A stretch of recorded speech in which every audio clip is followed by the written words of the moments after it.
सो hey guys, मैं दीप चैटर्जी, स्वागत कीजिए मुझे आपके इस प्यारे यूट्यूब चैनल चैटर्जीज एडू में। तो आज की इस वीडियो में हम लोग बात करेंगे application of calculus in commerce and economics class 12 IC section C का इस चैप्टर का सेकंड पार्ट में हम लोग बात करेंगे। हम लोग इस मेनली डिमांड फंक्शन के बारे में, प्राइस के बारे में of a commodity obviously, revenue function क्या होता है, प्रॉफिट फंक्शन क्या होता है और ब्रेक इवन एनालिसिस के बारे में बात करने वाले हैं। बीच में हम लोग ब्रेक इवन एनालिसिस का कंडीशन भी देखेंगे, उसके बाद रेवेन्यू फंक्शन का एवरेज देखेंगे, एवरेज रेवेन्यू फंक्शन क्या होता है, और प्रॉफिट का भी हम लोग एवरेज पार्ट देखने वाले हैं। उसके बाद एंडिंग में हम लोग कुछ इंपॉर्टेंट न्यूमेरिकल्स करने वाले हैं, मतलब न्यूमेरिकल्स नहीं सॉरी, मतलब कुछ प्रॉब्लम्स करने वाले हैं एक्सरसाइज का ही। तो मेनली अगर आपको खाली प्रॉब्लम्स देखना है तो आप लोग स्किप करके आगे जा सकते हैं, और अगर वीडियो के एंड तक कुछ डाउट्स, कुछ क्वेश्चन आप लोग सॉल्व कीजिए। डाउट अगर आता है तो कमेंट में आप लोग, मतलब कमेंट सेक्शन में कमेंट कीजिएगा वो क्वेश्चन, मैं उसको इंडिविजुअली बना के वीडियो बना के आपको मतलब यहाँ वीडियो बना दूंगा, अपलोड कर दूंगा वीडियोज़। और अगर इसके पहले वाला वीडियो आप लोग नहीं देखे हैं तो लिंक डिस्क्रिप्शन में है, वो जाके पहले देख के आइएगा, तभी ये चीज़ और अच्छे से समझ में आएगा। और अगर लीनियर रिग्रेशन भी आपको देखना है, लीनियर रिग्रेशन का वीडियो एक 1 शॉट वीडियो डाला हुआ है मेरे चैनल में, तो आपको उसका भी लिंक नीचे डिस्क्रिप्शन में मिल जाएगा, वो भी आप लोग देख सकते हैं। चलिए शुरू करते हैं हम लोग आज के इस सेशन को, जिसको हम लोग स्टार्ट करेंगे किससे, डिमांड फंक्शन से। डिमांड फंक्शन, तो पहला चीज़ क्या पढ़ेंगे हम लोग, डिमांड फंक्शन के बारे में। डिमांड फंक्शन क्या होता है, ठीक है। इसको हम लोग डिमांड फंक्शन को हम लोग देखिए, डिमांड फंक्शन जो डिमांड होता है किसी भी प्रोडक्ट का, जैसे कि कोई भी नया प्रोडक्ट आया मार्केट में, पतंजलि का वो टूथपेस्ट वगैरह आया, तो इसका डिमांड कैसा होगा, वो किस किस चीज़ों पे डिपेंड करता है। तो पहले तो उसका प्राइस पे डिपेंड करता है, सबसे फर्स्ट एंड फॉरमोस्ट थिंग कि प्राइस कितना है। अगर प्राइस बढ़ेगा तो डिमांड क्या होगा, घटेगा। मतलब प्राइस जो है, प्राइस ये इन्वर्सली प्रोपोर्शनल है डिमांड का, या फिर हम लोग बोल सकते हैं demand is inversely proportional to price, ठीक। डिमांड और किस चीज़ पे डिपेंड कर सकता है प्राइस के अलावा, कि उस जगह का, जिस जगह में वो बेचा जा रहा है, सेल किया जा रहा है, वहाँ का कस्टमर्स लोगों का टेस्ट कैसा है, वो लोगों का थिंकिंग कैसा है, किस चीज़ को कैसे नज़र से देखता है, ये भी हो सकता है। प्रोडक्ट का क्वालिटी हो सकता है, मतलब ये सीज़न भी हो सकता है, कुछ चीज़ और भी बहुत सारा चीज़ पे डिपेंड करेगा डिमांड। पर इस चैप्टर में हम लोग एज्यूम करके चलेंगे कि डिमांड बस एक ही चीज़ का फंक्शन है, वो है प्राइस का। डिमांड बस एक ही चीज़ का फंक्शन है, वो है प्राइस का, और प्राइस भी एक ही चीज़ का फंक्शन है, डिमांड का। मतलब डिमांड किस बात पे डिपेंड करता है, बहुत सारे बात पे, पर हटाओ सब, खाली एक ही बात पे फोकस करो कि डिमांड मतलब क्या चेंज हुआ, डिमांड किस चीज़ का फंक्शन है, प्राइस का। तो हम लोग कुछ इस तरह से लिखेंगे कि जो डिमांड है डी, वो क्या है, वो फंक्शन ऑफ पी है। डिमांड जो है वो फंक्शन ऑफ पी है। पी का मतलब प्राइस, पी का मतलब प्राइस, तो प्राइस का ही फंक्शन है डिमांड, और कुछ नहीं है। अच्छा, तो एक चीज़ और यहाँ से पता चल रहा है कि डिमांड और प्राइस का अगर हम लोग ग्राफ बनाना चाहें, डिमांड और प्राइस का अगर ग्राफ बनाना चाहें, तो ये है हम लोग का प्राइस और ये है हम लोग का इधर डिमांड। इसका ग्राफ कैसे बनेगा, जैसे जैसे प्राइस बढ़ेगा वैसे वैसे डिमांड घटेगा, तो कुछ ऐसा फंक्शन बनेगा, ठीक। ऐसा फंक्शन क्यों, देखिए, क्योंकि यहाँ पे देखिए प्राइस क्या है, प्राइस यहाँ पे कम है। यहाँ पे मान लें कि किसी भी चीज़ का सामान का दाम 20 रुपया है, तो 20 रुपये में डिमांड कितना है, डिमांड है 100 यूनिट, मान लीजिए 100 यूनिट, 100 यूनिट्स। हम लोग सब एग्जांपल ले रहे हैं, हाइपोथेटिकल रैंडम वैल्यूज़ ले रहे हैं। अगर आप लोगों को मेरा बात बोलने के बाद फास्ट लग रहा है तो आप वीडियो को स्लो कर सकते हैं थोड़ा सा, अगर स्लो लग रहा है तो फास्ट कर सकते हैं। 0.25x से 0.25 में मैं कुछ बोलूँगा, और 2x स्पीड में मैं और फास्ट बोलूँगा। अगर ये स्पीड ठीक है तो ठीक है यार, नहीं तो फिर आप लोग मैनेज कीजिएगा। तो यहाँ पे देखिए 20 रुपीज़ अगर प्राइस है तो डिमांड कितना है, हाई है। अगर हम प्राइस को थोड़ा सा बढ़ा के ₹30 करते हैं यार, तो यहाँ पे क्या होगा, इस जगह पे आएगा, टच करेगा मेरे ग्राफ को यहाँ पे। जैसे ही जहाँ से टच करेगा वहाँ से हम लोग ऐसे मुड़ जाएंगे, और मुड़ के कहाँ आएंगे, वाई एक्सिस में आएंगे, और देखेंगे डिमांड घट के क्या हो गया, कुछ 50 हो गया, मान लीजिए 50 यूनिट्स। मतलब अगर 20 रुपये दाम रखते थे, मतलब रख रहे होते, तो मेरा 100 यूनिट मतलब सेल हो जाता। जैसे ही हम दाम को बढ़ा के 30 कर दिए, तो वही डिमांड घट के कितना हो गया, मात्र 50 यूनिट बच गया। अगर मैं प्राइस को और बढ़ा दूं, यहाँ पे 50 कर दूं, तो मान लीजिए डिमांड घट के और कम हो जाएगा, कितना हो जाएगा, तो मान लीजिए 40 यूनिट्स हो जाएगा, 40 यूनिट्स। ऐसे ऐसे हम लोग प्राइस को अगर बढ़ाते चले तो डिमांड क्या होते जाएगा यार, घटते जाएगा। सिमिलरली अगर डिमांड और प्राइस का बात किया जाए, मतलब डिमांड को एक्स एक्सिस में रखा जाए और प्राइस को वाई एक्सिस में रखा जाए, तब भी कुछ सिमिलर सा ग्राफ देखने को हमको मिलेगा कि डिमांड बढ़ेगा तो प्राइस क्या होगा, डिमांड अगर हम लोग का बढ़ता है, डिमांड अगर बढ़ता है तो डिमांड बढ़ेगा तो प्राइस क्या हो जाएगा, डिमांड बढ़ेगा तो प्राइस भी बढ़ेगा। ऐसा केस में थोड़ा सा अटपटा टाइप का हो जाएगा, आप लोग समझ में आ रहा होगा कि डिमांड अगर बढ़ता है, इसका बात तो आप लोग का बुक में जिक्र नहीं किया है कि डिमांड भी एक्स एक्सिस में हो सकता है। इंडिपेंडेंट क्वांटिटी अगर इसको माना जाए और प्राइस को माना जाए, इसको वेरी करेंगे। ऐसा होता नहीं है जनरली, पर हो भी सकता है कि डिमांड अगर बढ़ाया जाए, अगर कंज्यूमर उस चीज़ के बारे में डिमांड बढ़े, जैसे मास्क मान लीजिए, कोरोना वायरस के टाइम में मास्क का डिमांड अचानक से बहुत ज़्यादा बढ़ गया, नेसेसिटी है, वो बहुत ज़्यादा नेसेसिटी है, तो प्राइस क्या करेगा, हाइक कर जाएगा। मिल रहा था ना उस टाइम पे मास्क बहुत ज़्यादा, अभी देखिए 2 रुपये में मास्क मिलेगा आपको, वो जो यूज़ एंड थ्रो मास्क है, उस टाइम पे वही मास्क आपको 10 रुपये में दिया जा रहा था, एक मास्क 10 रुपये का। और कोई मास्क तो आ रहा था जो कि 40 रुपीज़ तक जा रहा था, और वही मास्क अभी मिलेगा आपको 5 रुपीज़ के आसपास, 10 रुपीज़ के आसपास। तो डिमांड तब बहुत ज़्यादा हाई था, नेसेसिटी था, तो प्राइस हाइक किया था। तो वहाँ पे क्या हो रहा है कि डिमांड बढ़ रहा है तो प्राइस भी बढ़ रहा है। कुछ ऐसा ग्राफ बन रहा था कि डिमांड बढ़ाओ, डिमांड कम है तो प्राइस भी कम है, डिमांड बढ़ेगा प्राइस बढ़ेगा, डिमांड यहाँ बढ़ गया और प्राइस बढ़ गया। तो थोड़ा सा अटपटा है कि डिमांड जो, अगर यहाँ पे हम लोग बोलें कि जो डिमांड है वो डायरेक्टली प्रोपोर्शनल टू प्राइस तो है, पर जो प्राइस है यहाँ पे हम लोग क्या दिख रहा है कि जो प्राइस है, सॉरी डिमांड जो है वो इन्वर्सली प्रोपोर्शनल टू प्राइस है। मतलब प्राइस बढ़ाएंगे डिमांड घटेगा, प्राइस बढ़ाएंगे तो डिमांड घट जाएगा, और प्राइस घटाएंगे तो डिमांड बढ़ जाएगा, है कि नहीं। पर प्राइस जो है वो डायरेक्टली प्रोपोर्शनल टू है डिमांड के, मतलब डिमांड बढ़ाएंगे तो प्राइस भी हाइक करेगा, और डिमांड घटाएंगे तो प्राइस भी घट जाएगा। अच्छा, यहाँ पे हम लोग उल्टा लिखना चाहिए था, यहाँ पे लिखना चाहिए था डिमांड, वो गलती से हम लोग लिखे थे कि demand is inversely proportional to price होगा, ये हमको लिखना था कि demand is a function of price. क्योंकि हम लोग ये दो चीज़ ऐसा है कि एक इधर से देखेंगे और इधर से देखेंगे, मतलब इसको इंडिपेंडेंट रखेंगे, इसको डिपेंडेंट रखेंगे तो हम लोग का इन्वर्स रिलेशन आ जाएगा, और ऐसा रखेंगे तो हम लोग का मतलब डायरेक्ट रिलेशन आ जाएगा। इसका ग्राफ ऐसे बनेगा, डिक्रीजिंग ग्राफ, और इधर इंक्रीजिंग ग्राफ बनने वाला है। चलिए, ये सब तो बेकार का चीज़ नहीं है, सॉरी, ये सब बेकार का चीज़ नहीं है, पर हम लोग ज़्यादा पकाना बंद करते हैं और आते हैं मुद्दा पे।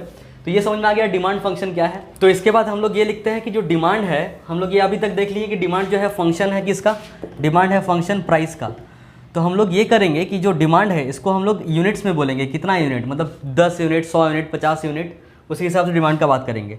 तो x यूनिट बोलेंगे, मतलब इसको x से डिनोट किया जाएगा आपसे। तो x इज इक्वल्स टू क्या है, फंक्शन ऑफ p। तो डिमांड कुछ इस तरह से दिया रहेगा कि x इज इक्वल्स टू, इस तरह से कुछ वैरी कर रहा है, 70 p plus 80 p square plus 3, ऐसा कुछ रहेगा। मतलब ये दिया रहेगा कि x जो है, डिमांड जो है, प्राइस पे किस तरह से डिपेंड हो रहा है, मतलब किस तरह से वैरी कर रहा है प्राइस के हिसाब से। या तो P दिया रहेगा, प्राइस दिया रहेगा कि डिमांड के हिसाब से कैसे वैरी कर रहा है, कुछ 2x प्लस 3y नहीं, x के ही टर्म में 2x plus 3x square plus 5, इस तरह से कुछ दिया रहेगा। मतलब कुछ भी रहे, हम लोग क्या बोलेंगे इसी चीज़ को, अगर प्राइस डिमांड का फंक्शन हो या डिमांड प्राइस का फंक्शन हो, हम लोग दोनों केस में इसका नाम क्या बोलेंगे, डिमांड फंक्शन। क्या बोलेंगे, डिमांड फंक्शन। बस याद क्या रखना है, फॉर्मूला कुछ नहीं याद रखना है, ये चीज़ याद रखना है बस, x equals to f p. X क्या है यहाँ पे, नंबर ऑफ यूनिट्स, x क्या है यहाँ पे, नंबर ऑफ यूनिट्स, डिमांड में जो आ रहा है नंबर ऑफ यूनिट्स वो, और p क्या है, p है प्राइस पर यूनिट, p क्या है, प्राइस पर यूनिट, एक यूनिट का कॉस्ट या फिर प्राइस। इतना चीज़ आप लोग लिख लीजिए पहले कि यहाँ पे x equals to f p लिख लीजिए, और ये सब, सॉरी, ये दोनों लिख सकते हैं आप लोग। मैं मिटाता हूँ इस चीज़ को, अब इसका कुछ काम है नहीं। आते हैं हम लोग कि रेवेन्यू क्या होता है, रेवेन्यू फंक्शन क्या होता है। तो हम लोग आते हैं अभी रेवेन्यू फंक्शन पे। अब ये रेवेन्यू फंक्शन को हम लोग डिनोट करते हैं R, और ऐसे ब्रैकेट में लिखते हैं X, ठीक है। X क्या है यहाँ पे, नंबर ऑफ यूनिट्स है। अब रेवेन्यू होता क्या है, रेवेन्यू का मतलब ये मत समझिए कि कितना प्रॉफिट जनरेट कर रहा है कोई कंपनी। रेवेन्यू का मतलब होता है कि मान लीजिए मेरे पास 100 गो प्रोडक्ट्स है, 100 प्रोडक्ट्स है, हर एक प्रोडक्ट को, हर एक प्रोडक्ट को हमको बनाने के लिए जो खर्चा पड़ा वो 2 रुपया करके पड़ा। तो टोटल कॉस्टिंग कितना पड़ा हमको इसको मैन्युफैक्चर करने में हमको कॉस्टिंग पड़ गया 200 रुपया। अब हम इसका सेलिंग प्राइस कितना रखे हैं, 5 रुपया करके सेलिंग प्राइस रखे हैं, 5 रुपया करके SP रखे हैं इसका। जब इसको बेचेंगे तो मेरे पास पैसा कितना आएगा, 500 रुपया आएगा, 500 रुपीज़। यही 500 रुपया मेरा रेवेन्यू है, मेरा प्रॉफिट नहीं। प्रॉफिट अलग चीज़ होता है, रेवेन्यू अलग चीज़ होता है। तो सेलिंग प्राइस से, मतलब किसी भी सामान को बेच के जितना पैसा मेरा हाथ में आए, ठीक है, वही मेरा रेवेन्यू है, बस दैट्स इट। मान लीजिए क्या कि ये मार्कर हम खरीदे दुकान से, कितना रुपया में मार्कर खरीदे हम, मान लीजिए 25 रुपीज़ में, ठीक है। तो इसको, ये मेरा कॉस्ट प्राइस हो गया या फिर कॉस्ट फंक्शन हो गया, कॉस्ट फंक्शन। अब इसको हम बेच देंगे कितना में, 30 रुपीज़ में। तो मेरा रेवेन्यू कितना हो गया, रेवेन्यू मेरा आ गया, मेरा रेवेन्यू आ गया 30 रुपीज़। पर प्रॉफिट क्या होता है, तो प्रॉफिट फंक्शन जब हम लोग बात करेंगे प्रॉफिट फंक्शन का, तो हम लोग क्या बात करेंगे प्रॉफिट फंक्शन के बारे में कि प्रॉफिट फंक्शन क्या है, RX माइनस CX। रेवेन्यू से हम लोग जब कॉस्ट फंक्शन को, रेवेन्यू फंक्शन से जब कॉस्ट फंक्शन को हम लोग माइनस करते हैं तब जाके हमको प्रॉफिट फंक्शन मिलता है। तो ये आ जाएगा मेरा 30 माइनस 25 दैट इज़ ₹5। ये मेरा है प्रॉफिट फंक्शन। समझ में आ गया होगा रेवेन्यू फंक्शन क्या होता है, कॉस्ट फंक्शन क्या होता है और प्रॉफिट फंक्शन क्या होता है। अच्छा, जैसे प्राइस है एक P से डिनोट करते हैं और एक प्रॉफिट भी P से डिनोट करते हैं। तो अगर कभी हम लोग स्मॉल p लिखेंगे इसका मतलब है ये प्राइस, और कभी अगर कैपिटल P इस तरह से लिखते हैं इसका मतलब है प्रॉफिट। बुक में भी अगर देखिएगा कहीं P लिखा हुआ है या फिर क्वेश्चन पेपर में, छोटा p मतलब प्राइस होता है और बड़ा P मतलब कैपिटल P मतलब प्रॉफिट होता है। इतना चीज़ अगर आप लोग नोट डाउन कर लिए हैं तो मैं इसको मिटाऊँ क्या, हो गया ओके। तो रेवेन्यू फंक्शन तो समझ में आ गया। अब इसका रेवेन्यू फंक्शन का हम लोग मैथमेटिकल फॉर्म कैसे लिखेंगे, कैसे हम लोग इस मैथमेटिकल फॉर्म को लिखेंगे, रेवेन्यू फंक्शन का मैथमेटिकल फॉर्म। तो रेवेन्यू फंक्शन को हम लोग मैथमेटिकली कुछ ऐसे डिनोट करते हैं कि RX equals to X into P, छोटा p। x क्या है, x है number of units, number of units, और छोटा p क्या है, price of each unit, price of each unit. मतलब एक तरह से बोल सकते हैं ये डिमांड इनटू प्राइस। रेवेन्यू क्या होता है, तो रेवेन्यू होता है, रेवेन्यू इक्वल्स टू क्या होता है, डिमांड इनटू प्राइस। जब हम लोग किसी प्राइस को डिमांड से मल्टीप्लाई कर देते हैं तो हम लोग को मिल जाता है रेवेन्यू। इसको आप लोग नोट डाउन कर लीजिए सबसे पहले, ये वाला फॉर्मूला याद रखिएगा, x इंटू पी, जहाँ पे x और p ये है। अभी यहाँ से हम लोग एक चीज़ और देखेंगे कि रेवेन्यू फंक्शन तो समझ में आ गया, अभी एवरेज रेवेन्यू क्या होता है, एवरेज रेवेन्यू, एवरेज रेवेन्यू इसको हम लोग डिनोट करते हैं AR से। AR क्या होता है इसका फॉर्मूला, तो एवरेज का मतलब पता ही है मीन होता है। तो जितना भी रेवेन्यू हुआ उसको अगर डिवाइड कर देंगे हम लोग नंबर ऑफ यूनिट से तो मेरा आ जाएगा एवरेज रेवेन्यू। तो कितना आया था मेरा एवरेज, क्या होगा, पहले लिख देंगे यहाँ पर रेवेन्यू फंक्शन, रेवेन्यू फंक्शन और by number of units that is क्या है, x है। तो रेवेन्यू फंक्शन कितने के बराबर था, x इंटू पी के बराबर। तो AR इक्वल टू क्या लिख देंगे, x डॉट पी या फिर x इंटू पी, और बाई क्या है, x है, तो x कैंसिल। तो एवरेज रेवेन्यू कितना होता है, प्राइस के ही बराबर होता है। तो हम लोग यहाँ पे एक नोट करके पॉइंट लिख सकते हैं, क्या नोट करके एक पॉइंट लिख सकते हैं क्या, कि average revenue is equal to the price of each items, of each unit, of each unit. हर एक यूनिट का जितना भी प्राइस होगा ना उसी को एवरेज रेवेन्यू हम लोग बोलते हैं। Average revenue is equal to the price of each unit. तो मेरा आ गया यहाँ पे, समझ में आ गया हम लोगों को, क्या डिमांड समझ में आ गया, प्राइस समझ में आ गया। डिमांड इक्वल टू क्या होता है, डिमांड इक्वल टू क्या होता है, फंक्शन ऑफ प्राइस होता है। और उसके बाद रेवेन्यू फंक्शन क्या होता है, इसको डिनोट करते हैं RX से। RX इक्वल टू क्या होता है, x इंटू पी, जहाँ पे x क्या है, नंबर ऑफ यूनिट्स मतलब डिमांड, और p क्या है, price of each unit. x into P मेरा फॉर्मूला होता है रेवेन्यू फंक्शन का। एवरेज रेवेन्यू क्या होता है, एवरेज रेवेन्यू होता है इसी चीज़ को डिवाइड कर देंगे हम लोग x से, तो आ जाएगा x into P by x, जो कि आ जाएगा p। मतलब एवरेज रेवेन्यू किसके बराबर, प्राइस ऑफ ईच यूनिट जितना भी होगा वही होगा मेरा एवरेज रेवेन्यू। इतना आप लोग स्क्रीनशॉट पहले ले लीजिए, मैं मिटाऊँ इसको अभी, ओके। अभी हम लोग देखेंगे प्रॉफिट फंक्शन क्या होता है, जो आप लोगों को पता चली गया होगा प्रॉफिट फंक्शन होता क्या है।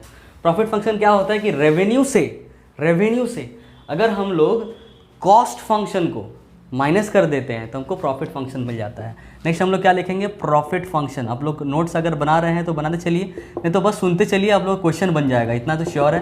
प्रॉफिट को हम लोग डिनोट कैसे करते हैं, कैपिटल P और X से, और होता क्या है, प्रॉफिट इज इक्वल्स टू क्या बोल देंगे हम लोग, revenue minus, profit equals to revenue minus cost, total cost. हम लोग इसको मैथमेटिकली कैसे लिखेंगे कि PX, कैपिटल PX ध्यान दीजिएगा, इक्वल्स टू रेवेन्यू, रेवेन्यू कितना कैसे लिखते हैं हम लोग, RX, और माइनस कॉस्ट फंक्शन को कैसे लिखते हैं, CX। ये मेरा बन जाएगा फॉर्मूला किसका, प्रॉफिट फंक्शन का। Profit function equals to revenue function minus cost function. कुछ इस तरह से कि प्रॉफिट इक्वल्स टू हम लोग बोलते थे ना SP माइनस CP, कुछ वैसा ही है ये। SP ही हम लोग का क्या है, रेवेन्यू है। इतना भी आप लोग नोट डाउन कर लीजिए जल्दी जल्दी। अभी एक टॉपिक और आता है यहाँ पे, साथ में लिख लीजिए कि एवरेज प्रॉफिट क्या होता है। तो सिंपल सा बात है, एवरेज प्रॉफिट इक्वल्स टू क्या हो जाएगा, एवरेज प्रॉफिट हो जाएगा रेवेन्यू का एवरेज, मतलब एवरेज रेवेन्यू से अगर हम लोग माइनस कर देंगे एवरेज टोटल कॉस्ट, तो ये मेरा क्या मिल जाएगा, ये मेरा मिल जाएगा एवरेज प्रॉफिट। लिखेंगे कैसे, तो हम लोग लिखेंगे या फिर average P X equal to लिख देंगे क्या, इक्वल टू लिख देंगे R X by X minus C X by X, ये लिख देंगे। इसको अगर ऐसे नहीं लिखना है तो हम लोग ऐसे भी लिख सकते हैं कि एवरेज की जगह में ये पी एक्स बाई एक्स लिख सकते हैं। ये पी एक्स बाई एक्स कितना हो जाएगा, अगर इस पी एक्स में एक्स करना है तो पी एक्स तो इसके बराबर है ना, तो पूरे में एक्स आ जाएगा, मतलब इसमें भी बाई एक्स इसमें भी बाई एक्स। समझ में आ रहा है क्या बोल रहे हैं कि average profit is equal to क्या होगा, total profit by number of units produced. ठीक, तो हम लोग यहाँ पे पी एक्स कितने के इक्वल आया था, R X minus C X के इक्वल, तो लिख देंगे R X minus C X by X. तो यहाँ से क्या मिल जाएगा, R X by X minus C X by X. तो एवरेज प्रॉफिट मेरा यही ना आ गया कि R X by X minus C X by X. और एवरेज प्रॉफिट कैसे लिखे थे, ऐसे लिखे थे, तो यहाँ से बोल सकते हैं P X by X equal to R X by X minus C X by X. R X by X मेरा क्या है, एवरेज रेवेन्यू मेरा क्या है, प्राइस है, पता है क्या, एवरेज रेवेन्यू मेरा क्या है, यहाँ पे है एक्स पी, तो एक्स और एक छोटा पी और बाई एक्स, तो ये एक्स एक्स तो कैंसिल ही हो जाएगा, और माइनस क्या है सी एक्स बाई एक्स, ये मेरा हो जाएगा। तो एक और फॉर्मूला बन के तैयार हो गया ये वाला कि पी एक्स बाई एक्स मतलब average profit is equals to price minus average cost, average total cost. तो इतना भी आप लोग नोट डाउन कर लीजिए। इसके बाद हम लोग आते हैं ब्रेक इवन एनालिसिस में। इसको आप लोग स्क्रीनशॉट ले लीजिए जल्दी से। हो गया, मिटाओ मैं इसको। ओके, तो अभी आते हैं सबसे मेन टॉपिक, जो किसी भी कंपनी, जब कोई स्टार्टअप कंपनी होता है वो लोग इसी चीज़ के लिए मेहनत करता है, तड़पता है कि कब हम लोगों का ब्रेक इवन टच होगा। ठीक है, वो लोग क्या सोचता है कि जितना पैसा हम लोग इस कंपनी में लगाएं, क्योंकि देखिए शुरुआत में ना जब कंपनी खोला जाता है तब उसका फिक्स कॉस्ट बहुत ज़्यादा होता है और उसका सेल्स बहुत कम होता है। इस वजह से क्या होता है कि सेल्स वॉल्यूम बहुत कम होता है, इस वजह से टोटल कॉस्ट भाग जाता ज़्यादा और पैसा रेवेन्यू उतना आता नहीं है। एक टाइम ऐसा आता है जैसे सेल्स बढ़ते जाता है तो जितना रेवेन्यू आएगा उतना ही उसका कॉस्टिंग लगा था। मान लीजिए हम इस कंपनी में, जो कंपनी हम बना रहे हैं या फिर कोई भी बना रहा है, उसमें कुछ 10 लाख रुपया लगाया है, 10 लाख रुपया इन्वेस्ट कर दिया, तो अभी फर्स्ट मंथ कुछ 1 लाख रुपया इसका रेवेन्यू जनरेट हुआ, सेकंड मंथ कुछ 2 मंथ, फिर जैसे जैसे 6 मंथ हुआ, मतलब छठा मंथ में या फिर 7वां मंथ में उसको 10 लाख रुपया आ गया, तो हम लोग बोल देंगे अच्छा इस मंथ से ब्रेक इवन टच कर दिया। जैसे ही ब्रेक इवन टच करेगा तो कंपनी थोड़ा सा रिलैक्स हो जाएगा कि अब ब्रेक इवन टच हुआ, इसके बाद आगे हम लोग को प्रॉफिट मिलने वाला है। तो हम लोग क्या करेंगे, नेक्स्ट टॉपिक लिखेंगे ब्रेक इवन एनालिसिस। इससे बहुत क्वेश्चन आने वाला है, ये इंपॉर्टेंट टॉपिक, हॉट टॉपिक है, break even analysis. Break even analysis क्या होता है, ये ऐसा पॉइंट होता है, break even point, break even point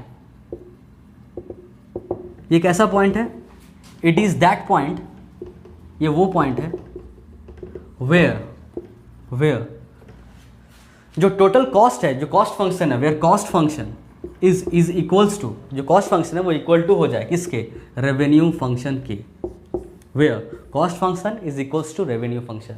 एक ऐसा पॉइंट है जहाँ पे कॉस्ट फंक्शन रेवेन्यू फंक्शन के इक्वल हो जाता है। या तो हम लोग कह सकते हैं क्या कि जो सी एक्स माइनस आर एक्स है, सी एक्स माइनस आर एक्स है, ये क्या हो जाए, ज़ीरो हो जाए। या तो हम लोग बोल सकते हैं क्या कि R X minus C X, उल्टा इसी के बाद का, ज़ीरो हो जाए। अगर revenue minus C X zero होता है, इसी को तो प्रॉफिट बोलते थे ना, तो प्रॉफिट ही क्या हो जाएगा, ज़ीरो हो जाएगा। जब company no profit no loss के केस में रहेगा, no profit, break even point में क्या होता है, नो प्रॉफिट नो लॉस। जब किसी कंपनी को कुछ भी प्रॉफिट नहीं हो रहा हो, ना तो कोई लॉस हो रहा हो, तब उस कंपनी, मतलब उस टाइम पे उस पॉइंट को क्या बोलते हैं किसी भी कंपनी का, कि ब्रेक इवन पॉइंट बोलते हैं। तो इतना चीज़ भी आप लोग नोट डाउन स्क्रीनशॉट कर लीजिए, ले लीजिए। बढ़ते हैं हम लोग क्वेश्चंस की तरफ। अब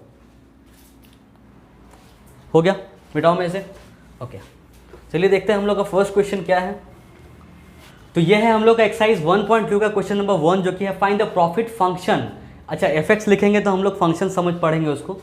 find the profit function and hence find the break even points when. पहला क्वेश्चन इसमें है कि आर एक्स दिया हुआ है, 40x, सी एक्स दिया हुआ है, मतलब कॉस्ट फंक्शन दिया हुआ है, रेवेन्यू फंक्शन दिया हुआ है, कितना कितना ये दिया हुआ है। अच्छा, क्या क्या बोला है, प्रॉफिट फंक्शन निकालिए और hence find the break even point. Profit function कितना होगा, तो प्रॉफिट फंक्शन कितना होगा वो निकालते हैं। तो नंबर 1, क्वेश्चन नंबर 1 का 1 हम लोग सॉल्यूशन करते हैं, 1 का। तो प्रॉफिट फंक्शन का फॉर्मूला क्या होता है, पी एक्स का फॉर्मूला होता है R X minus C X. जितना भी रेवेन्यू आ रहा है मेरे पास, उससे अगर कॉस्ट फंक्शन को हटा दिया जाए तो जो बच गया वही तो मेरा प्रॉफिट है ना भाई। तो R X minus C X, R X revenue कितना आ रहा है उसमें से माइनस कर देंगे क्या, कितना हम लगाए थे पैसा, कॉस्ट फंक्शन। तो चलिए देखते हैं। तो प्रॉफिट फंक्शन कितना हो जाएगा, तो RX कितना है, RX है 40x माइनस कॉस्ट फंक्शन कितना है, तो कॉस्ट फंक्शन है 30x प्लस 150। पर याद रखिएगा यहाँ पे माइनस है तो ब्रैकेट में लिखना है इस चीज़ को, ब्रैकेट में लिखना है CX को। माइनस के बाद कोई भी चीज़ लिखते हैं ब्रैकेट में लिखते हैं, ब्रैकेट खोलेंगे साइन चेंज हो जाएगा। तो 40x माइनस 30x और माइनस प्लस माइनस 150, तो यहाँ पे हो जाएगा 10x माइनस 150। ये मेरा आंसर होगा PX का, प्रॉफिट फंक्शन का आंसर। इसमें एक चीज़ और निकालना है, क्या, find, hence find the break even point. Break even point क्या होगा, तो ब्रेक इवन पॉइंट कब आता है, ब्रेक इवन पॉइंट कब आता है, जब RX आपका क्या हो जाए, इक्वल टू CX हो जाए। ये सब इजी हलवा क्वेश्चन है, हम लोग आगे देखेंगे। ये थोड़ा सा बेसिक था, एक क्वेश्चन देख लिया हम लोग। इसके बाद हम लोग का जी प्रीवियस ईयर्स देखेंगे, जो टफ क्वेश्चन थोड़ा सा आने का चांसेस ज़्यादा है। तो ब्रेक इवन पॉइंट क्या है, RX जब इक्वल हो जाए किसके, CX के जब इक्वल हो जाए, बस इतना ही है। तो RX क्या है, 40x है, CX क्या है, तो CX 30x प्लस 150। दोनों को हम लोग क्या कर दिए, इक्वलाइज कर दिए। इससे हम लोग क्या निकाल लेंगे, इससे हम लोग निकाल लेंगे ब्रेक इवन पॉइंट, मतलब x निकाल लेंगे। क्यों x निकाल लेंगे, मतलब इतना प्रोडक्ट, x क्या है यहाँ पे, x क्या है, x है number of units, number of units क्या, सोल्ड, नंबर ऑफ यूनिट्स हम लोग कितना बेच दिए, ठीक है। तो बेचने वाला कितना बेच देंगे सामान, कितना बेच देंगे कि जो रेवेन्यू आएगा उससे वो मेरे कॉस्ट के इक्वल हो जाएगा, कॉस्ट फंक्शन के इक्वल हो जाएगा, वो निकालना है। ब्रेक इवन पॉइंट मतलब वो होता है। तो यहाँ से हम लोग 30x को इधर लाएंगे माइनस करके, मतलब इधर प्लस में इधर आएगा तो माइनस होगा। 40x माइनस 30x 10x, तो 10x इधर आ गया और इधर 150 आ गया। तो 0 0 यहाँ से काट सकते हैं हम लोग, मतलब 10 को उधर लेके जाएंगे यार, 10 इधर लेके जाएंगे तो 0 0 काट देंगे। 15/1 मतलब x कितना आ गया, 15। मतलब 15 को चीज़ हम लोग 15 को आइटम अगर बेच देते हैं तो मेरा ब्रेक इवन टच हो जाएगा, ब्रेक इवन पॉइंट मिल जाएगा। ये बन गया क्वेश्चन नंबर 1, समझ में आ गया। नंबर 2 में P दे दिया है, यहाँ पे छोटा p दिया है कि बड़ा p दिया है, एक बार देख लीजिए।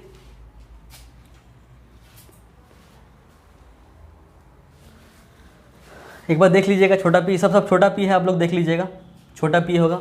छोटा p मतलब क्या होता है, छोटा p मतलब होता है हम लोग का, छोटा p मतलब होता है हम लोग का प्राइस। तो ये प्राइस दिया हुआ है, ये भी प्राइस दिया हुआ है, और ये दिया हुआ है कॉस्ट फंक्शन, ठीक है। तो छोटा p मतलब प्राइस, यहाँ पे छोटा p मतलब प्राइस, ये कॉस्ट फंक्शन दिया हुआ है। हम लोग को निकालना है क्या है, प्रॉफिट। प्रॉफिट इक्वल्स टू क्या होता है, पहले मैं इसको मिटाऊँ क्या, ये हो गया क्या, मिटाऊँ मैं इसको, ओके। देखिए ये सब क्वेश्चन से क्या होगा, थोड़ा सा आप लोग का कॉन्सेप्ट क्लियर हो जाएगा, क्योंकि थ्योरी से उतना अच्छे से कॉन्सेप्ट क्लियर होता नहीं जब तक हम लोग क्वेश्चन पे आते नहीं हैं। तो 1 का 2 बना लेते हैं, कुछ हम लोग थोड़ा सा वार्म अप कर लेते हैं, वार्म अप के बाद हम लोग क्वेश्चन पे आ जाएंगे, मतलब हार्डकोर वाला क्वेश्चन में। ये तो वार्म अप वाला क्वेश्चन है। इसमें दिया हुआ है आपका प्राइस कितने के बराबर, 25 के बराबर। CX कितने के बराबर दिया हुआ है, CX दिया हुआ है 30x प्लस 150 के बराबर, ठीक है। हमको निकालना क्या है, सबसे पहले प्रॉफिट कैपिटल P। क्या होता है इसका formula, RX minus CX, revenue function minus cost function. Cost function तो गिवन है, रेवेन्यू फंक्शन निकालना है। फॉर्मूला क्या होता है इसका भाई, तो PX इक्वल्स टू, इसका फॉर्मूला होता है X into P, revenue function का फॉर्मूला याद कीजिए। RX इक्वल्स टू क्या होता है, revenue equals to demand into price, that is demand मतलब X और इंटू प्राइस मतलब छोटा p, ठीक। तो यहाँ पे लिख देंगे X और छोटा p है कितना 25, तो इंटू लिखेंगे 25, तो लिख देंगे इसका मतलब क्या 25x माइनस CX। तो माइनस CX में ये लिखेंगे ब्रैकेट के अंदर, ब्रैकेट खुलेगा तो यहाँ प्लस क्या बन जाएगा, माइनस, मतलब ये हो जाएगा 30x प्लस 150। तो माइनस यहाँ पे माइनस 30 और माइनस प्लस माइनस 150, तो यहाँ माइनस आ जाएगा। इसको सॉल्व करेंगे तो कितना आएगा मेरा profit function, 25x minus 30x मतलब माइनस 5x माइनस 150। ये मेरा आंसर हो जाएगा प्रॉफिट फंक्शन का। उसके बाद इसमें क्या निकालना है, ब्रेक इवन पॉइंट। इजी है आपका, ये निकल चुका है, रेवेन्यू फंक्शन ये निकल गया, मेरा रेवेन्यू फंक्शन निकल गया, ये मेरा प्रॉफिट फंक्शन निकल गया, ये मेरा प्रॉफिट फंक्शन है प्लस के साथ। दोनों को हम लोग इक्वल कर देंगे, मतलब ये 25x सेकेंड पार्ट के लिए 25x equals to 30x plus 150 कर देंगे। इससे जो भी x निकलेगा वही मेरा आंसर होगा इस पार्ट के लिए, ठीक है। दोनों पार्ट निकल गया, समझ में भी आ गया, स्क्रीनशॉट लेना है तो ले लीजिए जल्दी से। उसके बाद आते हैं हम लोग क्वेश्चन नंबर 3 में, 1 का 3 में, जल्दी देखते हैं, फास्ट। नंबर थर्ड में क्या बोल रहा है, p दिया हुआ है, इसमें p मतलब छोटा p है। छोटा p मतलब क्या होता है, प्राइस होता है, प्राइस दिया हुआ है 72 माइनस 4x, ये दिया हुआ है, और कॉस्ट फंक्शन दिया हुआ है। ये तो सेम ही क्वेश्चन है यार, ये तो आप लोग बना लीजिएगा, ये आप लोग बना लीजिएगा, सेम ही है क्वेश्चन। नंबर 4 में आता है, नंबर फोर्थ क्या कह रहा है, आर एक्स इक्वल्स टू क्या, 750x माइनस 5x स्क्वायर। ये हम लोग का रेवेन्यू दिया हुआ है। कॉस्ट फंक्शन कितना दिया हुआ है, कॉस्ट फंक्शन दिया हुआ है 100x प्लस 20,000। सबसे पहले निकालना है प्रॉफिट। क्या करना है, इसको माइनस इसको करना है। प्रॉफिट निकालने के लिए क्या करना पड़ता है, R X minus C X, तो हो जाएगा ये इजी। दूसरा चीज़ क्या निकालना है, ब्रेक इवन। ब्रेक इवन में क्या करते हैं, ब्रेक इवन पॉइंट, BEP बोलते हैं हम लोग शॉर्टकट में। तो ब्रेक इवन में क्या करना है, आर एक्स को इक्वलाइज कर देना है सी एक्स के साथ, इसमें एक्स का वैल्यू हम लोग को फाइंड करना है, दैट्स इट। ठीक हो जाएगा। चलिए ये हो गया हम लोग का क्वेश्चन नंबर 1 का 1 2 3 4। बढ़ते हैं हम लोग कुछ प्रीवियस ईयर्स के साथ। अब इसको आप नोट डाउन करना है तो कर लीजिए। तो ये रहा हम लोग क्वेश्चन नंबर 3, जो कि एक्सरसाइज 1.2 क्वेश्चन नंबर 3 है, और ये ISC 2006 में आया हुआ है क्वेश्चन। तो प्रीवियस ईयर से थोड़ा सा ध्यान दीजिएगा। ये है अ टेलीविजन मैन्युफैक्चरर कंपनी, जो भी है टेलीविजन मैन्युफैक्चरर है, फाइंड्स दैट, क्या खुद देख रहा है वो कि the total cost for the production and marketing x number of TV sets is इतना। मतलब उसका जो प्रोडक्शन है एक एक टीवी का, अगर प्रोडक्शन देखा जाए और उस प्रोडक्शन के पीछे जो मार्केटिंग लग रहा है वो देखा जाए, तो एक एक टीवी का कितना निकलेगा, एक एक टीवी का नहीं, सारे टीवी का x number of TV sets कितना होगा। तो कॉस्ट फंक्शन ही है ना वो, क्योंकि उसी टीवी पे तरह पैसा लगा रहा है ना, वो क्या कर रहा है ना, इन्वेस्ट कर रहा है, टीवी बना भी रहा है और उसको मार्केटिंग भी कर रहा है। कितना, तो एक्स गो टीवी। सारा करने में जो पैसा लग रहा है वही तो कॉस्ट फंक्शन है। और अगर वो कॉस्ट फंक्शन है तो वो डिपेंड करेगा कितना टीवी है उस पर, क्योंकि एक तो फिक्स्ड कॉस्ट होगा और एक वेरिएबल जो कॉस्ट होगा, वो वेरिएबल कॉस्ट डिपेंड करेगा कितना टीवी बन रहा है, एक्स पे डिपेंड करता है, नंबर ऑफ यूनिट्स पे डिपेंड करता है। इसलिए जो सी एक्स बना वो कितने के इक्वल हो गया, 300x square plus 4200x plus 13500। इतना है मेरा कॉस्ट फंक्शन, दे दिया है। कितना टीवी है, एक्स टीवी है, नंबर ऑफ यूनिट्स कितना है, x. Each product is sold for ₹8,400। हर एक प्रोडक्ट का को जो बेचा जा रहा है, कितना रुपये बेचा जा रहा है, 8,400, 8,400। मतलब ये जो दिया हुआ है यही क्या है, मेरा प्राइस है, यही छोटा पी है, छोटा पी। निकालने क्या बोला है, डिटरमाइन द BEP। मतलब BEP मतलब मैंने शॉर्टकट में लिखा है ब्रेक इवन पॉइंट निकालना है। क्या करना है, RX इक्वल्स टू CX। पहले क्या क्या दिया हुआ वो लिख लेते हैं। CX मेरा दिया हुआ है, कितना दिया हुआ है, 300x square plus 4200x plus 13500, ये दिया हुआ है। दूसरा चीज़ क्या दिया हुआ है, मेरा छोटा पी दिया हुआ है, प्राइस दिया हुआ है, कितना, ₹8,400, इतना दिया हुआ है। निकालना क्या है, BEP for break even point. हम लोग को पता है, क्या पता है कि जो RX होता है वो इक्वल्स टू होता है CX के। अब RX कितने की इक्वल होता है, यहाँ से हमको खाली x का वैल्यू निकालना है, ठीक है। तो RX कितने की इक्वल होता है, RX होता है x इंटू पी के इक्वल। ऐसे डॉट लिखते, डॉट का मतलब इंटू होगा, कंफ्यूज मत कीजिएगा, x इंटू पी के equal, where equals to CX कितना है, तो CX तो दिया हुआ है 300x square plus 4200x plus 13500, ये दिया हुआ है।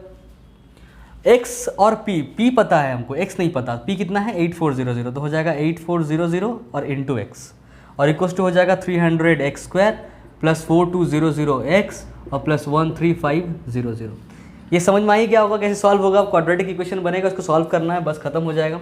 चलिए देख लेते हैं कैसा बनेगा क्वाड्रेटिक इक्वेशन। ये हो जाएगा 300x स्क्वायर, ये वाला चीज़ यहाँ पे लिखें, ये जैसा है वैसा ही लिखेंगे, प्लस 4200x, इस चीज़ को उधर लेके जाएंगे तो माइनस 8400x और प्लस 13500 इक्वल्स टू क्या, 0।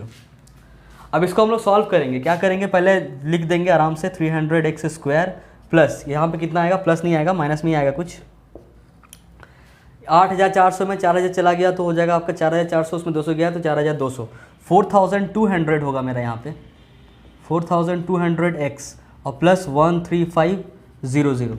इसको हम लोग पहले 100 से डिवाइड कर देंगे थ्रू आउट, तो क्या हो जाएगा 3x स्क्वायर माइनस 42x और प्लस 135 इंटू 0। क्या ये दिख रहा है, क्या ये दिख रहा है क्या, हाँ दिख रहा है, बहुत बढ़िया। तो 3x square minus 42x plus 135, यहाँ पे 5 6 7 8 9, ये 3 से पहले एक बार फिर से डिवाइड कर देते हैं, इसको 3 से पूरी डिवाइड कर देते हैं। क्या आ जाएगा, जैसे ही 3 से हम लोग डिवाइड करेंगे ये बनेगा आपका x स्क्वायर माइनस यहाँ पे आएगा 42 को 3 से डिवाइड कीजिए तो कितना आएगा 14x, 3 1 3, 1 और 2 12, 3 4 12, और प्लस क्या आएगा 3 6 3 4 12 और 1 5 3 5 15, ये आ गया। अभी इस 45 को इसको करते हैं हम लोग सॉल्व। 45 का हम लोग एलसीएम लेंगे, कितना आएगा, तो 9 और 5 आएगा। 9 और 5 मिलकर क्या होता है, 14 होता है। तो यहाँ पे 9 और 5 में इसको तोड़ देंगे, X square minus 9x minus 5x plus 45 equal to 0। तो यहाँ पे हम लोग x ले लेंगे कॉमन, तो हो जाएगा x माइनस 9 और माइनस 5 ले लेंगे कॉमन, तो हो जाएगा x माइनस 9 इक्वल टू 0। तो x माइनस 9 फिर से ले लेंगे कॉमन, तो बचेगा क्या, x माइनस 5 इक्वल टू 0। तो एक बार x इक्वल टू 9 और एक बार x इक्वल टू 5। मतलब इस कंपनी को ना 2 बार ब्रेक इवन मिलेगा। एक बार 9 को अगर बेच देगा सामान तो भी ब्रेक इवन मिलेगा, और जब 5 बार बेच देगा तो भी ब्रेक इवन मिलेगा। ये बात समझ में आ गया। चलिए सही है, इसको आप लोग नोट डाउन कर लीजिए। बहुत इजी क्वेश्चन था, हो गया हम लोग का प्रीवियस ईयर्स का क्वेश्चन सॉल्व। नेक्स्ट आता है नेक्स्ट प्रीवियस ईयर्स क्वेश्चन में, उससे पहले इसको स्क्रीनशॉट ले लीजिए। तो ये है एक क्वेश्चन जो कि ISC 2007 में आया हुआ है। ये शायद एग्जाम्पल में है क्वेश्चन, आप लोग देख लीजिएगा, क्रॉस चेक कर लीजिएगा, हो सकता है एक्साइज में भी हो। तो ये क्वेश्चन क्या है कि द फिक्स्ड कॉस्ट, FC का मतलब fixed cost, the fixed cost of a new product is rupees 18,000। एक किसी भी प्रोडक्ट का जो फिक्स कॉस्ट है वो कितना है, 18,000 है। और उसका variable cost per unit is rupees 550। Per unit का जो वेरिएबल कॉस्ट है वो 550 है। और डिमांड फंक्शन दिया हुआ है कुछ इस तरह से, क्योंकि हम लोग बोले थे कि प्राइस डिपेंड करे डिमांड पे या डिमांड डिपेंड करे प्राइस पे। जो भी इक्वेशन होगा उसको हम लोग डिमांड फंक्शन ही बोलेंगे। यहाँ पे प्राइस डिपेंड कर रहा है डिमांड पे, इसको भी हम लोग क्या बोले, डिमांड फंक्शन ही बोले। तो यहाँ पे प्राइस या छोटा पी दिया हुआ है, प्राइस है। प्राइस जो है डिमांड पे कुछ इस तरह से वैरी कर रहा है। तो हम लोग को निकालना है ब्रेक इवन पॉइंट्स, मतलब ब्रेक इवन वैल्यूज निकालना है, दैट्स इट। चलिए शुरू करते हैं क्वेश्चन नंबर, मतलब इसका सॉल्यूशन देखते हैं हम लोग। तो देखिए क्या क्या दिया हुआ है, पहले वो लिख लेते हैं हम लोग। पहले दिया हुआ था fixed cost of new product 18,000। Fixed cost दिया हुआ है हम लोग का, फिक्स्ड कॉस्ट कितना दिया हुआ है, rupees 18,000। Variable cost per unit दिया हुआ है आपका 550, मतलब एक यूनिट का वेरिएबल कॉस्ट ऑफ 1 यूनिट कितना दिया हुआ है, रुपीज़ 550। पर है कितना यूनिट, ऑब्वियसली कुछ x यूनिट होगा। Let the number of units be x, let x be the number of units, ठीक। तो variable cost of x units कितना हो जाएगा, सिंपल सा बात है। अगर एक यूनिट का 550 तो 2 यूनिट का कितना 550 इंटू 2, 3 यूनिट्स का कितना 550 इंटू 3, तो x यूनिट का कितना 550 इंटू x, तो 550 इंटू x हो जाएगा मेरा वेरिएबल कॉस्ट। तो फिक्स कॉस्ट अगर मिल जाएगा यार, वेरिएबल कॉस्ट अगर मिल जाएगा यार, तो तुम लोग कॉस्ट फंक्शन नहीं निकाल पाओगे क्या। कॉस्ट फंक्शन इक्वल टू क्या होता है, कॉस्ट फंक्शन इक्वल टू होता है fixed cost plus variable cost, यही ना होता है। फिक्स्ड कॉस्ट में तो x नहीं लगता है, सॉरी, तो यहाँ पे वेरिएबल कॉस्ट। तो फिक्स्ड कॉस्ट कितना है, CX आ जाएगा मेरा। फिक्स्ड कॉस्ट कितना है 18,000 प्लस वेरिएबल कॉस्ट कितना है 550x। ये आ रहा मेरा कॉस्ट फंक्शन निकालना है। देखिए break even point, break even point के लिए क्या करते हैं हम लोग, RX को इक्वलाइज कर देते हैं CX से। तो CX तो निकल गया, अब हमको खोजना क्या है, RX खोजना है। तो RX इक्वल टू होता क्या है, RX इक्वल टू मेरे पास फॉर्मूला रखा हुआ है क्या, x इंटू पी। एक्स मतलब तो पता ही है, x तो x ही है यहाँ पे, p क्या है, प्राइस कितना है, प्राइस यहाँ पे गिवन है px equal to 4000 minus 150x। तो लिख देता हूँ मैं कि x इंटू प्राइस, प्राइस कितना है 4000 माइनस 150x, कितना आ जाएगा, यह आ जाएगा 4000x माइनस 150x स्क्वायर। तो ये मेरा आ गया RX, कितना आ गया RX आ गया 4000x minus 150x square. That's it. ये इक्वेशन 2। इक्वेशन 1 को मतलब RX इक्वल्स टू हम लोग क्या कर देंगे CX, और इससे x का वैल्यू कितना होगा वो हम लोग निकाल लेंगे, मेरा आंसर आ जाएगा। आप लोग सॉल्व कीजिए, नहीं हो रहा तो कमेंट कीजिएगा, मैं सॉल्व करके बनाऊंगा वीडियो, क्योंकि हम लोग जल्दी जल्दी क्विक रिवीजन कर रहे हैं। एक बार जल्दी से क्वेश्चंस देख लेते हैं, पैटर्न कैसे बनता है, तो समझ में आ गया होगा कैसे बनेगा। BEP जब भी निकालने बोले RX निकालना है और CX निकालना है कैसे भी करके, और हम लोग इक्वलाइज कर देंगे उस चीज़ को। अगर फिक्स्ड कॉस्ट दिया रहे और वेरिएबल कॉस्ट दिया रहे तो प्लस करके हम लोग CX निकालते हैं, और अगर x या p दिया रहे तो हम लोग उससे RX निकालते हैं, दोनों को इक्वलाइज करते हैं, तो BEP निकलता है इक्वलाइज करने के बाद। तो चलिए बढ़ते हैं हम लोग का एक नेक्स्ट क्वेश्चन की तरफ, देखते हैं नेक्स्ट क्वेश्चन हम लोग का क्या है। तो ये रहा हम लोग का नेक्स्ट क्वेश्चन, जो कि है ISC 2013 का PYQ, मतलब प्रीवियस ईयर्स क्वेश्चन। क्वेश्चन क्या है देख लेते हैं। Company produces a commodity with rupees 24,000 fixed cost. मतलब एक कंपनी है जो कि कुछ कमोडिटी बना रहा है जिसका फिक्स्ड कॉस्ट दिया हुआ है। फिक्स्ड कॉस्ट दिया हुआ है, कितना दिया हुआ है 24,000, ये दिया हुआ है। The variable cost is estimated to 25% of the total revenue recovered on selling the product at a rate of ₹8 per unit. ये थोड़ा अच्छा चीज़ है। द वेरिएबल कॉस्ट जो है वो 25% ऑफ द टोटल रेवेन्यू है जो कि रिकवर किया गया। कैसे, on selling the product at a rate of ₹8 per unit. मतलब ये जो ₹8 पर यूनिट है यही तो मेरा प्राइस है ना। तो प्राइस मेरा दिया हुआ है कितना, ₹8, ठीक है, पर यूनिट का। तो हम लोग करते हैं क्या, निकालना क्या क्या है, CX निकालना है, RX निकालना है, BEP निकालना है। सही बात है, एक बार CX निकल जाएगा, RX निकल जाए तो BEP निकालना हम लोग के लिए आसान है। RX के लिए हम लोग क्या करते हैं, RX के लिए मेरे पास फॉर्मूला है, RX के लिए मेरे पास फॉर्मूला है क्या, X इंटू P। तो X तो कितना है वो देखना पड़ेगा, या तो X ही ले लेंगे, और P पता है मेरा 8, मतलब ये निकल गया, RX निकल गया मेरा 8X। अभी RX निकल गया 8X। अभी इसी रेवेन्यू का 25% है मेरा क्या, वेरिएबल कॉस्ट। तो RX मेरा निकल गया 8X, क्योंकि RX इक्वल टू क्या होता है, X इंटू P। X तो पता ही है। अच्छा, X को हम लोग लेट कर लेंगे पहले कि let X be the number of units क्या, प्रोड्यूस्ड यूनिट्स प्रोड्यूस्ड। ये तो हम लोग माने हुए हैं, अंडरस्टूड है, आप लोग लिख लीजिएगा एग्जाम में ये चीज़, लिखना मत भूलिएगा। तो फिक्स कॉस्ट मेरा आ गया 24,000, P आ गया मेरा ₹8, और RX क्या होता है फॉर्मूला ये वाला, तो X इंटू P, इसको भी साइड में लिख रहे हैं हम लोग, तो 8X आ गया। साइड में क्या साइड लिख सकते हैं, ऐसा कोई दिक्कत नहीं है। अब वेरिएबल कॉस्ट कितना बोला है, वेरिएबल कॉस्ट बोला है 25% ऑफ रेवेन्यू बोला है ना, टोटल रेवेन्यू तो है इतना ही ना, तो 25% मतलब 25/100 ऑफ मतलब इंटू होता है, और RX कितना है, 8X है। ये 25 4 जा कटेगा, और ये 4 2 जा कटेगा, मतलब VC कितना आ गया मेरा, 2X आ गया। ये मेरा VC आ गया, वेरिएबल कॉस्ट 2X आ गया। पहला क्वेश्चन में निकालने बोला है CX, नंबर फर्स्ट में क्या निकालने बोला है, CX इक्वल टू क्या होता है, fixed cost plus variable cost, ये होता है। फिक्स्ड कॉस्ट मेरा पता है कितना, 24,000 प्लस वेरिएबल कॉस्ट कितना है, तो 2X है, यहाँ पे आ गया 2X। तो ये मेरा पहला आंसर होगा, फर्स्ट आंसर। दूसरा आंसर क्या बोला है, RX निकालना है, तो ये तो पहले से हम लोग निकाल के रखे हुए हैं, बस दोबारा ऐसे 2 नंबर करके लिख देते हैं क्या, 8X। RX कितना आ गया, 8X। अब इसको और इसको हम लोग इक्वलाइज करेंगे, मेरा BEP निकलेगा, मतलब तो आपका ब्रेक इवन पॉइंट निकल जाएगा। जल्दी से निकालते हैं हम लोग, इसको मैं मिटाऊँ क्या, हो गया, अब लोग स्क्रीनशॉट लेना लेते जल्दी से। ओके, तो अभी हम लोग क्या करते हैं, इस RX को और CX को इक्वलाइज करते हैं और BEP निकालते हैं। RX कितना है, RX इक्वल टू CX लिख देंगे पहले कि फॉर BEP, ये सब तो पता ही है आप लोगों को कि RX इक्वल टू क्या करेंगे, CX। RX है 8X, CX है मेरा कितना, 24,000 प्लस 2X, तो हो जाएगा 2X इधर आएगा तो हो जाएगा 6X, और इधर हो जाएगा 24,000, तो X इक्वल टू कितना आ जाएगा, 24,000 बाई 6 4 जा 24 होगा, और इधर 1000 आ जाएगा, मतलब X कितना आ जाएगा, 4000।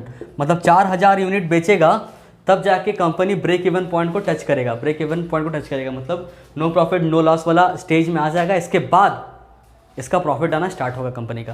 तो इसी के साथ खत्म करते हैं आज का इस सेशन को, और नेक्स्ट वीडियो में हम लोग आएंगे नेक्स्ट टॉपिक के साथ, जो कि है मार्जिनल कॉस्ट वगैरह के साथ। तब तक के लिए बने रहिए मेरे साथ, हो सके तो अगर आप लोगों को ये फ़ायदा कर रहा है तो शेयर कीजिए अपने दोस्तों के साथ, और कुछ नहीं, दैट्स इट, बाय।